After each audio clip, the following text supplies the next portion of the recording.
قرآن میں جنت میں جانے کی 4 شرائط جو بیان ہوئی ہیں، ان میں سے پہلی شرط کیا ہے؟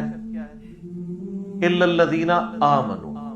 اللہ تعالیٰ فرمایا والعصر ان الانسان لفی خسر۔ قسم ہے زمانے کی، یا زمانہ اس بات پر گواہ ہے کہ پوری انسانیت ہی گھاٹے کا زمانہ دیکھ رہی ہے، وہ گھاٹے میں ہے، سوائے ان لوگوں کے جن میں 4 نشانیاں ہوگی۔ زمانہ کیوں گواہ ہے؟ اس لیے کہ زمانہ تو شروع سے چل رہا ہے، زمانے کو تو موت نہیں آئی ہوئی۔ زمانے نے یہ وقت دیکھا ہے کہ نوح علیہ السلام کے ساتھ صرف 78 لوگ کشتی میں بچے، باقی سب غرق ہوئے۔ اسی زمانے نے پھر یہ بھی دیکھا کہ لوط علیہ السلام کی 2 بیٹیاں ان کے ساتھ بچی، پوری قوم لوط تباہ ہوئی۔ اسی زمانے نے فرعونیوں کو ڈوبتے ہوئے دیکھا، اسی زمانے نے قوم صالح کی بربادی دیکھی، اسی زمانے نے قوم عاد کی تباہی دیکھی۔ یہ سورج تو وہی ہے، یہ دیکھتا آ رہا ہے۔ تو یہ زمانہ گواہ ہے کہ اوورآل زیادہ تر لوگ تباہ ہی ہوئے ہیں انسانیت میں، دنیا اور آخرت کے اعتبار سے۔ الا الذین آمنوا، ہاں چند ہیں ایمان والے، وعملوا الصالحات، جو کہ نیک عمل کیا کرتے تھے، یہ کریں گے، وتواصوا بالحق، اور لوگوں کو بھی وصیت کریں گے سچائی کی بات کی۔ انہیں مان کے نہیں بیٹھ جائیں گے، سچائی کے لیے کھڑے ہوں گے، سچائی اور انصاف کے اوپر قائم ہوں گے۔ اولو العلم قائما بالقسط کے تحت، چاہے ان کو اپنے خلاف بھی گواہی دینی پڑے، اپنے رشتہ داروں کے خلاف گواہی دینی پڑے، وہ کھڑے ہو جائیں گے اللہ کے لیے، اللہ کے مجاہد بن کے، رسول اللہ کے سپاہی بن کے صلی اللہ علیہ وآلہ۔ اللہ عز وجل الى جبرائیل علیہ الصلوۃ والسلام ان اقلب مدینۃ کذا وکذا باہلھا۔ اللہ نے حکم دیا حضرت جبرائیل کو، فلاں فلاں بستیوں کو الٹ دو اس کے رہنے والوں سمیت۔ قال فقال، حضور نے فرمایا، اس پر حضرت جبرائیل نے عرض کیا بارگاہ خداوندی میں، ان فیہا عبدک فلانا لم یعصک طرفۃ عین۔ پروردگار، اس بستی کو الٹ دوں، اس میں تو تیرا فلاں بندہ بھی ہے جس نے کبھی پلک جھپکنے جتنی دیر بھی معصیت میں بسر نہیں کی۔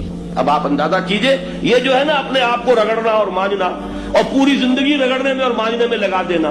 ہم بعض بزرگوں کے تذکرے میں سنتے ہیں، اتنے اللہ والے تھے، اتنے اللہ والے تھے کہ ان کا گھوڑا بھی کوئی مشکوک دانہ نہیں کھاتا تھا، اور وہ خود جو ہے وہ انگریز کی عدالت میں بیٹھے ہوئے اور انگریز کی نوکری کر رہے تھے۔ یہ ہے وہ میکروسکوپک اور مائکروسکوپک کا عدم توازن۔ طاغوت کی چاکری کر رہے ہیں، انگریز کی ملازمت کر رہے ہیں، انگریز کے قانون کی تنفیذ کے اندر اعلی کار بن رہے ہیں، لیکن ذاتی تقویٰ اور ذاتی نیکی اور ذاتی للہیت جو ہے اس کا معیار یہ ہے کہ ان کا گھوڑا بھی مشکوک چارہ اور مشکوک کھانا نہیں کھا سکتا۔ یہ ہے وہ عدم توازن، اس کو نوٹ کیجئے گا، جس کو کہ اس حدیث میں محمد رسول اللہ صلی اللہ علیہ وسلم نے واضح کر دیا کہ حضرت جبرائیل عرض کرتے ہیں کہ اللہ فلاں بستی کو الٹ دوں، اس میں تو تیرا فلاں بندہ بھی ہے جس نے پلک جھپکنے جتنی دیر بھی معصیت میں بسر نہیں کی۔ ذاتی نیکی کا اب اس سے اونچا کوئی مقام کوئی شخص مجھے اگر بتا سکے تو میں اس کا مرید ہو جاؤں گا۔ اس سے اونچا کوئی مقام ہوگا کہ آنکھ جھپکنے جتنی دیر بھی کسی نے معصیت میں بسر نہیں کی، ذاتی نیکی کی معراج۔ لیکن حکم کیا ہوا بارگاہ خداوندی سے؟ قال فقال، حضور نے فرمایا، اللہ تعالیٰ نے حکم دیا جبرائیل کو، اقلب علیہ وعلیہ، الٹو اس بستی کو، پہلے اس بدبخت پر پھر دوسروں پر۔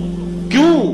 فإن وجهه لم يتمعر في ساعة قط، اس لیے کہ اس کا چہرہ کبھی میری غیرت میں سرخ نہیں ہوا، اس چہرے کا رنگ نہیں بدلا۔ بے غیرت انسان، بدیاں پھیلتی رہیں، میرے دین کو روندا جاتا رہا، میری شریعت کی دھجیاں بگڑتی رہیں، عوامر کا مذاق اڑایا جاتا رہا، نواہی کے لیے دنیا کے اندر جن چیزوں سے میں نے روکا اس کے لیے فلسفے تراشے گئے، اور یہ لگا رہا مست رکھو ذکر و فکر صبح گاہی میں اسے، یہ سوائے ذاتی اپنے اس اصلاح کے اور ذاتی تقویٰ کے اور ذاتی نیکی کے اور ذاتی عبادت گزاری کے یہ میدان میں نہیں آیا، اس کا خون نہیں کھولا کبھی، اس کے چہرے کا رنگ متغیر نہیں ہوا، لہذا یہ دوہرا مجرم ہے۔ یہ ہے وہ تصور جو یہاں پر نوٹ کیجئے۔ ہاں، اس کے یہ معنی بھی نہیں ہے کہ نماز بھی نہیں پڑھ رہے، روزہ بھی نہیں رکھ رہے، اقامت دین کے کارکن ہیں، فرض نماز آ گئی ہے وہ چلی جا رہی ہے، جماعت کا کوئی اہتمام نہیں ہے۔ اب یہ 2 انتہائیں ہیں، ایک انتہا یہ کہ وہ تزکیہ نفس جو ہے اسی میں وہ رگڑنے اور مانجنے کا عمل جاری ہے، ایک یہ کہ اس کا سرے سے کوئی تعلق ہی نہیں، اپنی ذات سے بحث۔ وتواصوا بالحق، وصیت کریں گے حق بات کی، سچی بات بتائیں گے لوگوں کو، بالکل دو ٹوک۔ وتواصوا بالصبر، اور پھر جب پھینٹی لگے گی تو صبر کریں گے۔ جی یہ ہو ہی نہیں سکتا کہ آپ حق بات کریں تو آگے آپ کی پھینٹی نہ لگے. اگر آپ کے سامنے ہزاروں کا مجمع اور سبحان اللہ کہہ رہے ہیں تو آپ یہ بات سمجھ لیں کہ آپ شاید کوئی ایسی بات پیش کر رہے ہیں جو حضرت نوح علیہ السلام سے بھی بہتر فارم میں آپ نے کو پیش کر دی ہے. تو یہ تو پاسبل نہیں. تو یا آپ وہ بات کر رہے ہیں جو نوح علیہ السلام نے کی تھی تو ان کو تکلیف اٹھانی پڑی تھی, تو آپ کیسے وہ بات کریں اور وہ آپ کو تکلیف نہ اٹھانی پڑے؟ یہ تو ایک نیچرل چیز ہے. تو یہ ڈیٹم لیول پہ 4 شرائط ہیں کامیابی کی. الا الذین آمنوا وعملوا الصالحات وتواصوا بالحق وتواصوا بالصبر. اس کے بغیر تو چھٹکارا نہیں ہے.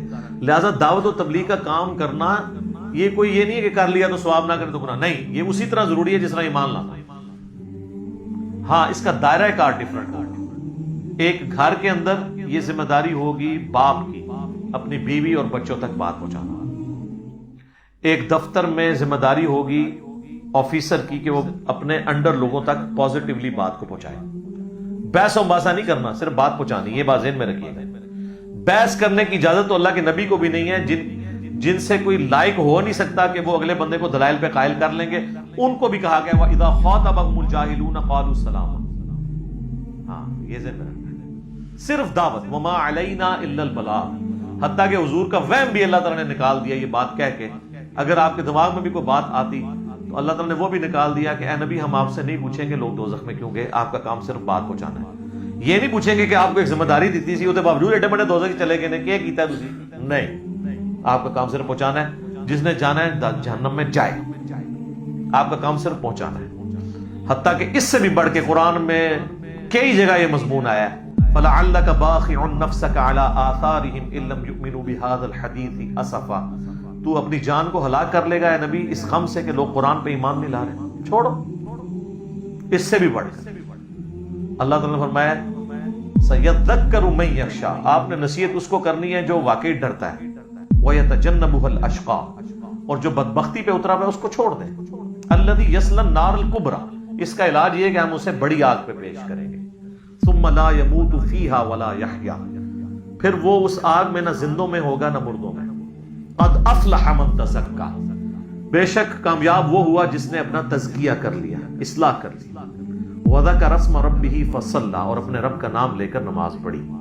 ہم اپنے رب کا نام لے کے نماز پڑھتے ہیں, اسی لیے 4 رکعتوں میں 22 دفعہ اللہ اکبر آتا ہے سٹارٹ سے لے کے ہر رکعت میں.